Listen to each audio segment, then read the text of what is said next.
Ceci, chers téléspectateurs, sera peut-être l'unique fois de votre vie où vous aurez l'occasion d'entendre une information non censurée. Ce que j'ai à vous dire est très important. J'ai dû tuer beaucoup de monde et je serai moi-même tué pour vous transmettre ce message. J'ai dû prendre la décision de faire passer votre intérêt avant ma propre vie. Je le fais d'abord pour vous. Pour que vous vous réveilliez et que vous changiez. Mais avant de vous dire ce que j'attends de vous, je vais vous donner les faits. Et ce sont vraiment les faits. La NSA enregistre tous les coups de fil, les emails, les textos sur la Terre, les gens comme Snowden ou Assange qui nous donnent les infos nécessaires pour protéger la démocratie sont traqués et persécutés par le gouvernement des États-Unis. Ce gouvernement a été fondé par les riches. Il aime maintenir le peuple dans le noir, dans l'ignorance, à un niveau intellectuel infantile. Il s'assure que le peuple est occupé à faire de l'argent pour survivre, qu'il s'occupe de sa famille, de sa maison, de son jardin, et ils veulent faire croire aux gens qu'ils sont libres, qu'ils ont le choix de faire ce qu'ils veulent. Mais ils ne peuvent pas.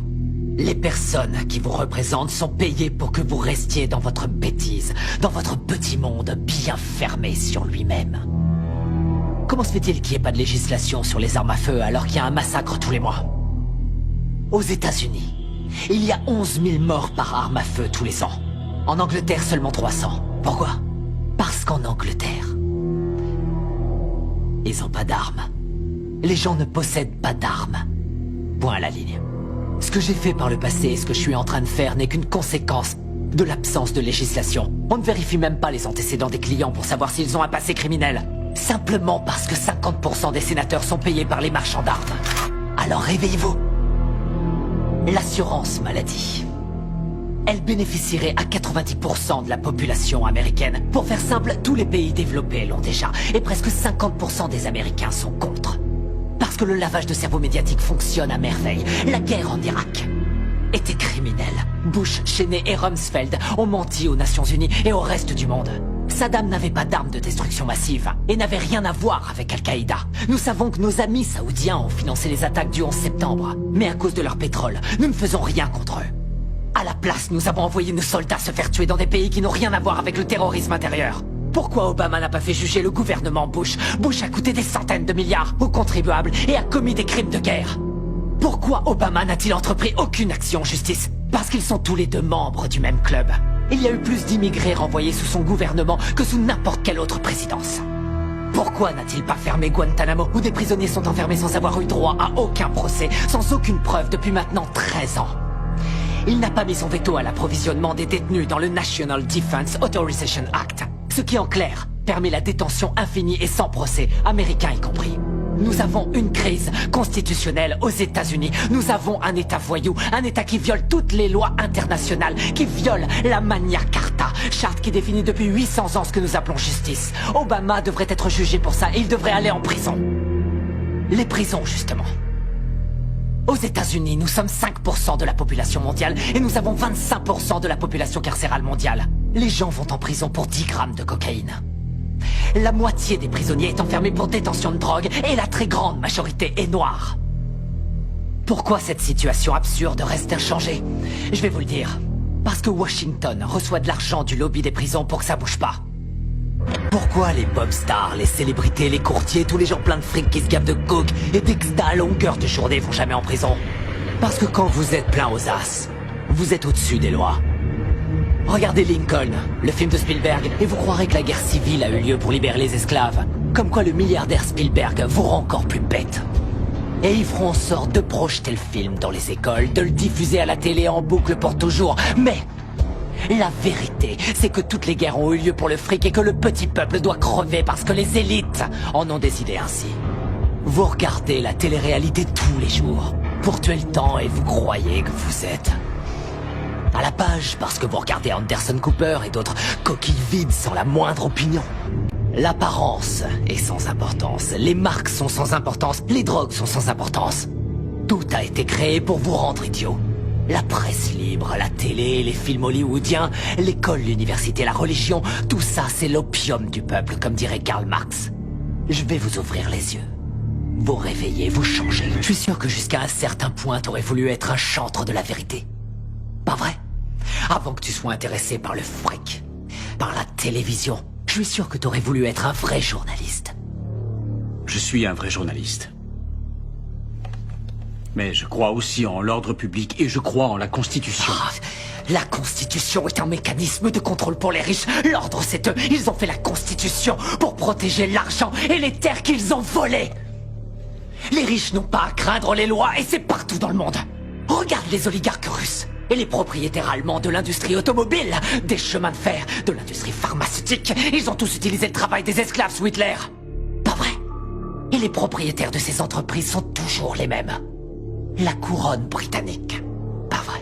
Et les nantis africains, eux, ils massacrent leur propre peuple. Ils empêchent leur pays de se développer.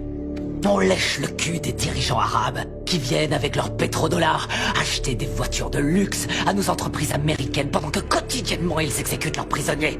Ils accordent aucun droit aux femmes, ils tuent les gays. Seulement ça, on s'en fout royalement parce qu'ils ont le pognon. Nos grands patrons ne sont que des gangsters en costume à rayures. Ils se foutent complètement du régime des lois. Ils ont mis en place le plus sophistiqué des systèmes de sécurité intérieure de l'histoire de l'humanité. Ils ont violé les plus basiques de nos droits constitutionnels et nos libertés civiles. Ils ont détourné les ministères du gouvernement en filiales de leurs propres entreprises. Ils se sont emparés du système de contrôle de l'information pour saturer les ondes de mensonges dont tu es un bon contributeur, Chip. Tu n'es pas différent des autres journalistes. Tous les présentateurs de journaux sont dans la poche de quelqu'un. J'ai pas raison? C'est quoi le programme ici? Vous voyez que tuer des innocents est une solution. Je crois, oui. Franchement, est-ce que c'est pas la solution que l'Amérique utilise aux quatre coins du monde? Avec leurs drones. Qu'est-ce qu'ils envoient, les drones? Des bombes ou des bonbons pour les petits-enfants? On tue 50 gamins, Chip, pour avoir un terroriste. On pille pas le tiers-monde, peut-être? On les laisse crever de faim, et crever tout court pour maintenir notre niveau de vie. La situation est grave. Les discours pacifiques ne suffisent pas, on connaît les crimes, le réchauffement climatique est une réalité. On sait que les lobbyistes ont acheté Washington, on a vu l'effondrement de la bulle financière, mais on continue à imprimer de la monnaie. Pour retarder l'inéluctable, dans 50 ans ou même avant, tout sera terminé. Nous sommes de plus en plus nombreux sur la planète et il y a de moins en moins de nourriture, d'eau et de pétrole. Dans une centaine d'années, il n'y aura plus de terre du tout. Avec des mots, on changera rien, c'est trop tard. La seule façon dont je peux intervenir sur ces vies, c'est en les prenant. La seule façon dont je peux intervenir auprès de toi, c'est en te tuant. N'y a-t-il pas une meilleure solution? Par exemple, fonder un parti. Enfin, convaincre. Convaincre les gens de vous élire, faire la différence dans les... Me faire élire? Me faire élire dans quoi? Tu m'écoutes pas. Ça sert à quoi de se faire élire? Arrête de dire des conneries. Chip, c'est quoi la politique? Que tu sois démocrate ou que tu sois républicain, ça change strictement rien. Tous les gouverneurs, qu'ils soient républicains ou démocrates, ont été achetés. On peut toujours voter et élire quelqu'un. Ça change rien. Ce sont les lobbyistes qui ont le pouvoir. Toutes les histoires ont deux versions différentes, chacun a son opinion. C'est ce qui donne à la démocratie tout son intérêt. Le fait que nous puissions tous exprimer notre opinion. Ouais. Aussi longtemps que l'expression de ces opinions ne change rien.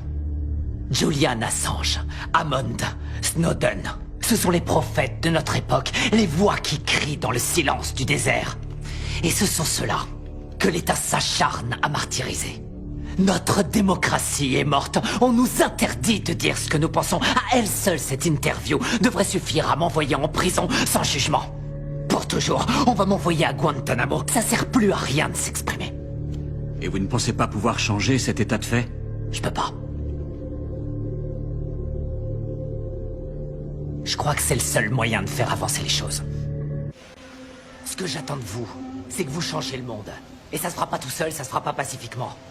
Nous allons devoir tuer les riches. Sortez de chez vous. Prenez vos armes, allez faire sauter Washington, partez à la chasse aux milliardaires, aux patrons de banques, aux ordures, aux PDG, aux menteurs, aux gouverneurs, aux lobbyistes, aux sénateurs. Tout ça, c'est du pareil au même, il faut les pendre! Au premier arbre que vous trouverez, nous devons faire le ménage, tout rendre propre. Nous devons repartir du début. Il nous faut une nouvelle chance. Mais je peux pas le faire seul. J'ai besoin de votre aide. J'ai besoin de vous maintenant. Je Je vous remercie par avance pour votre aide.